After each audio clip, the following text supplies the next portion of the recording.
Olá! Vamos mergulhar em mais uma análise fascinante hoje. Nós vamos tocar exatamente no limite absoluto da nossa capacidade intelectual. É o desafio epistemológico definitivo. Como é que uma mente totalmente limitada e finita como a nossa pode sequer sonhar em compreender algo que é absolutamente infinito? Essa é uma daquelas jornadas profundas pelas páginas da teologia e da filosofia para tentar entender como a gente lida com a imensa ideia de conhecer o absoluto. Então, vamos lá? A grande pergunta que vai guiar a nossa exploração de hoje é bem direta. A mente finita pode compreender o infinito? Olha, é super natural bater o olho nessa questão e já pensar que matematicamente e filosoficamente falando, isso é simplesmente impossível. Afinal, como é que se coloca um oceano inteiro dentro de um copinho de água? Se um ser é verdadeiramente limitado, qualquer tentativa nossa de tentar definir isso não seria só uma simplificação, mas uma falha total? É justamente esse conflito enorme que dá o pontapé inicial no nosso estudo. E para não nos perdermos nesse mar de ideias, nosso roteiro está dividido em 4 passos rápidos. Vamos passar pelo paradoxo do infinito, o desafio da subjetividade, debater se Karl Barth é mesmo agnóstico e fechar com o conhecimento através da ação. Vai ser um papo denso, mas a gente vai desconstruir tudo de um jeito super claro. Chegando então no nosso primeiro grande obstáculo de hoje, o paradoxo do infinito. A gente esbarra logo de cara numa suposição muito comum, mas bem falha. A ideia de que para conhecer algo de verdade, a gente precisaria compreender a coisa na sua totalidade, nos mínimos detalhes, sabe? É o que chamamos de conhecimento exaustivo. Os céticos adoram usar isso, dizendo que se a gente não consegue ter um conhecimento exaustivo do infinito, então não dá para conhecer absolutamente nada dele. Mas parando para pensar na lógica da coisa, se o conhecimento parcial não fosse um conhecimento real, nós teríamos que invalidar todo o aprendizado humano, né? Porque, na prática, todo o nosso conhecimento é incompleto. A verdade é que o conhecimento, mesmo não sendo exaustivo, pode sim ser super real e perfeitamente adequado à realidade. E aí a gente entra num argumento bem provocativo de um pensador chamado Hamilton. Ele diz basicamente que o absoluto, o infinito, só consegue ser concebido pela gente como uma negação imaginável. Como assim?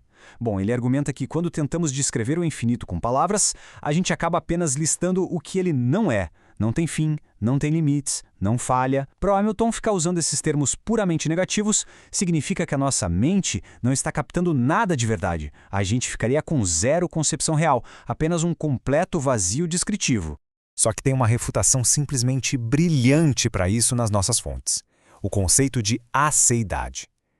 O grande lance aqui é que, mesmo que a gente use algumas palavras que parecem negativas na sua estrutura, na verdade, elas comunicam verdades profundíssimas e extremamente positivas. Aceidade significa que o ser existe por si mesmo.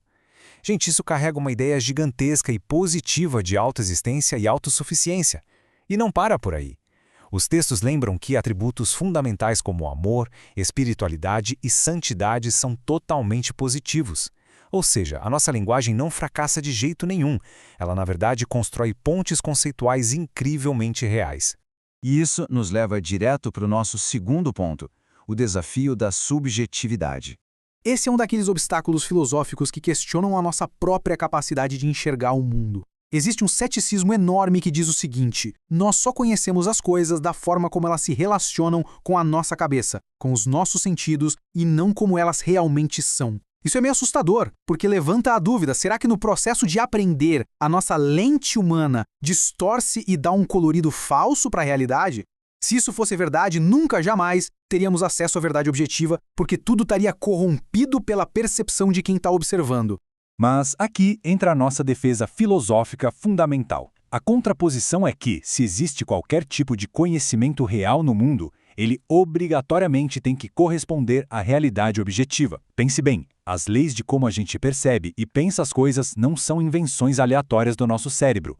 Elas têm uma correspondência super direta com a natureza das coisas.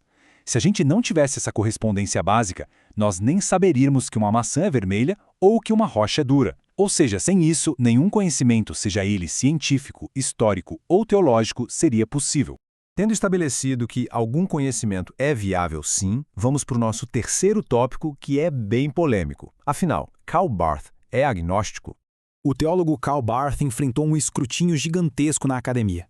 Críticos como Zerbe pegam pesado dizendo que o pensamento dele é dominado por um agnosticismo prático. O argumento é que Barth o tempo todo trata o divino como um Deus desconhecido, como se ele fosse vítima daquela visão kantiana de que as coisas em si mesmas nunca podem ser conhecidas. Segundo essa galera que critica, na visão do Barth, mesmo depois de existir uma revelação, a humanidade continuaria ali, no escuro, totalmente incapaz de alcançar qualquer compreensão verdadeira. Dick é outro autor citado que engrossa esse mesmo coro. Ele aponta que Barth, por focar com tanta força nessa transcendência absoluta, acaba passando a ideia de que a humanidade está de frente para um grande vazio permanente. Com essa retórica constante sobre a distância infinita entre nós e o divino, ficou muito fácil para muita gente concluir que, para Barth, o ser humano simplesmente não tinha como entender absolutamente nada. E é aqui que a gente encontra uma ironia fantástica. Os críticos notaram uma coisa curiosa. O filósofo Herbert Spencer escrevia pilhas de livros detalhando exatamente aquilo que ele mesmo chamava de o incognoscível. Pois é, e o mesmo paradoxo maluco acontece com o Barth. Fica aquela pulga atrás da orelha. Como é que alguém consegue saber e dar tanto detalhe sobre um Deus desconhecido? É só uma contradição lógica gritante da parte deles? Ou será que tem uma camada bem mais profunda na teoria de Barth que esses críticos ignoraram? Para desatar esse nó intelectual de vez, passamos para a nossa síntese final. Vamos desempacotar a verdadeira nuance de Barth, o conhecimento através da ação.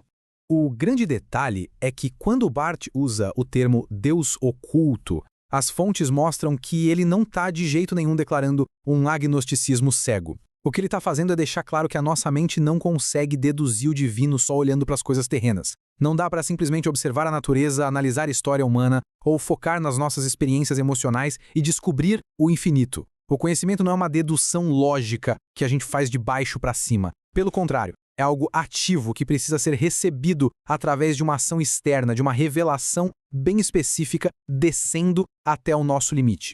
E olha que maravilha! É aqui que o paradoxo se resolve. Barth faz uma divisão arquitetônica muito inteligente no pensamento dele. De um lado, a essência interior continua sim sendo um mistério. A nossa mente finita não dá conta de abraçar o infinito inteiro. Mas, do outro lado, a gente ganha o conhecimento incrivelmente útil, real e verdadeiro através das ações divinas. Não precisamos entender a mecânica interna da essência para compreender perfeitamente o que acontece quando essa essência age e entra em relação direta com a gente. Nós aprendemos pelas operações. O material mapeia isso brilhantemente numa lógica de 4 passos a partir do pensamento de Barth. Pensa comigo. Tudo começa na premissa da liberdade divina absoluta, que por não ter amarras, leva à inconcebilidade. Isso inevitavelmente gera o terceiro passo, a inadequação do nosso conhecimento terreno. Nós não temos as ferramentas para processar o infinito por conta própria. Mas aí vem o quarto passo, onde a mágica toda acontece. A ponte é construída pela livre graça da revelação. Aquele conhecimento que chega até nós, graças a essa revelação, é traduzido para os nossos limites terrenos, sim, mas ele não é desprovido de verdade. No fim das contas, é uma verdade totalmente sólida. O que nos traz ao fechamento da nossa análise de hoje, como a provocação daquelas para deixar a cabeça pensando. O verdadeiro conhecimento realmente exige compreensão completa ou basta simplesmente uma revelação verdadeira? Como vimos, ficar exigindo um entendimento 100% absoluto é uma falha estrutural que, se levada a sério, destruiria todo o nosso aprendizado. A percepção humana é parcial? É, mas ela corresponde de um jeito incrível à realidade. E mesmo diante de algo infinitamente inconcebível, dá sim para ter um conhecimento real e transformador através do relacionamento e da ação. Uma mente finita não precisa colocar o oceano inteiro num copo para saber, com absoluta certeza, que a água é real e existe. Fica aí essa reflexão poderosa sobre os limites e as capacidades da nossa compreensão intelectual. Um grande abraço e até a nossa próxima exploração!